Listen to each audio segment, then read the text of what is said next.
Hello, and welcome to the Brick Cave Media Podcast. My name is Sharon Skinner. I'm the author of Return to Honoria and many other books by Brick Cave Books, including Lost and Found and my latest, Blood from a Rose. The Brick Cave Media Podcast is brought to you by the BC Book Club, Brick Cave Media's community portal for readers that love Brick Cave books and authors. You can join today and be a part of the Brick Cave story at Brick Cave Media's website, brickcave.media. And my name is Bruce Davis. I'm the author of the freshly released Silver Magic from Brick Cave Books. We're here tonight in the Brick Cave studio, located at the Brick Cave office in beautiful downtown Mesa, Arizona. Woohoo!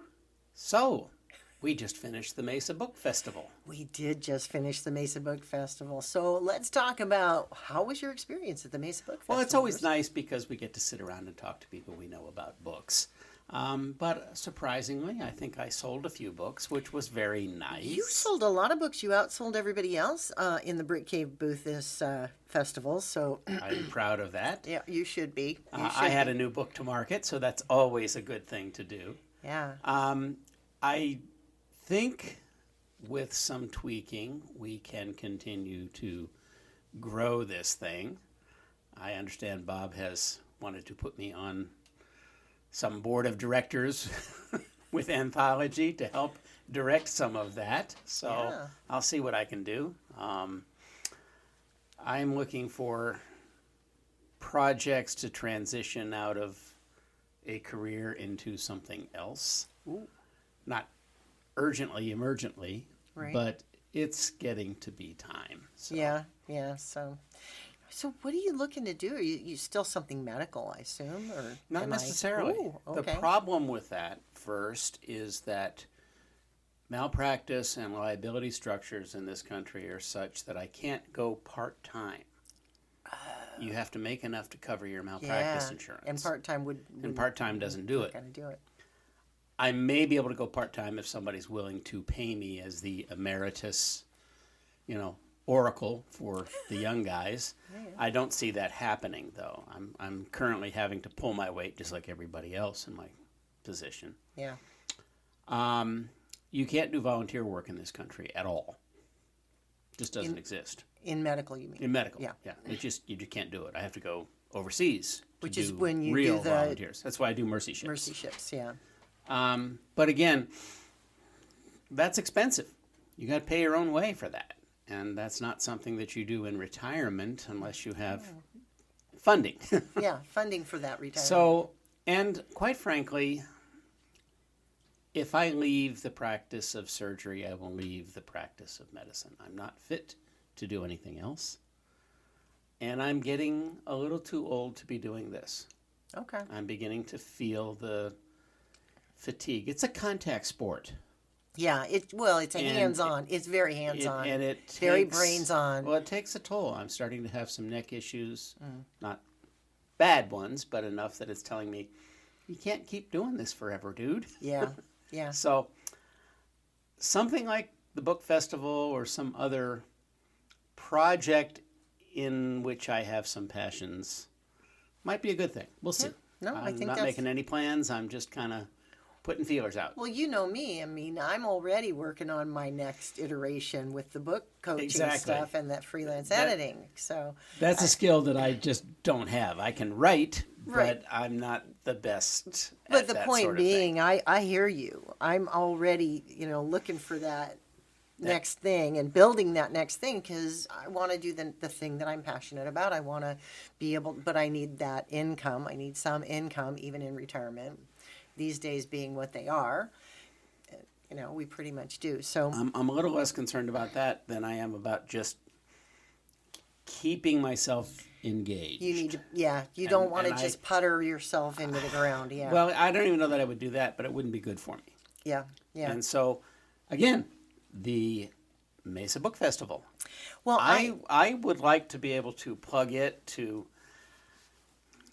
discover whether I'm any good at that kind of festival organization. I've never done anything like that before, and I've always felt like I wouldn't be that good at it, but maybe I would be. You might be. I mean, you know how to manage people. I mean, a big part of organization is managing people. So, hey. Yeah, I manage people well. This is how we're going to do it. The Attila Dahan School of Management. Well, I had a good time at the book festival. It was really fun to see the mayor and the vice mayor and the Mesa city council members who came out and read books to the kids, and the kids were enjoying that. The families were enjoying that. They liked being read to. So we'll do that again next year because that's always fun, and everybody seems to like it. And then some of the members of the SCBWI, the Society of Children's Book Writers and Illustrators organization, came out and did panels. So there were some really good panels. We had library there. We had library representation. They did panel. We did a panel. There were a lot of people doing really solid panels. It was a good event. The panels that I did, other than the one that I did with you, were mostly just the panelists. Well, now, that wasn't bad, because we got to sit and talk with book people, and I learned things about people that I didn't know about them. You know, it wasn't particularly revealing about the process or what we were supposed to be talking about, but I learned a lot about authors that I knew but didn't really know well, and it was fun to sit and talk with them. And I always like that sort of thing. Yeah. I'd like to see it, get a bit bigger so that we have more panels attendees that people are going to attend. Well, and more attendees to attend the panels, because we did have a number of panels, and the kid lit panels had a number of attendees in them, so those ones were well attended, and so I was only in the one other one, but I went in and checked on the kid lit panels because they were kind of under my purview. I'm the regional advisor for SCBWI Arizona, so it was my peeps that were in there managing that and doing that. But all of the authors and all of the people who were vending there and selling books were really happy with the number of books that they sold, the interactions that they had. There was a lot of good stuff. Aside from the paneling, the interactions with people going through and looking at the books and talking about books was very good. And it was everybody who came as a attendee, it was engaged in the process of looking at books and talking. It felt like there weren't a lot of people there, but we had a lot of people come through. It's just it was spread out, and it was spread over the day. And I think next year we'll get even more because, well, the buildings that are off to the one side will be fully built, and hopefully people will be living there. And hopefully we'll have better parking and access. And all sorts of those things. are all the logistic things that I think need to be worked out. And then I think if we can engage a couple more years of growing participation from the city, meaning people attending. Right.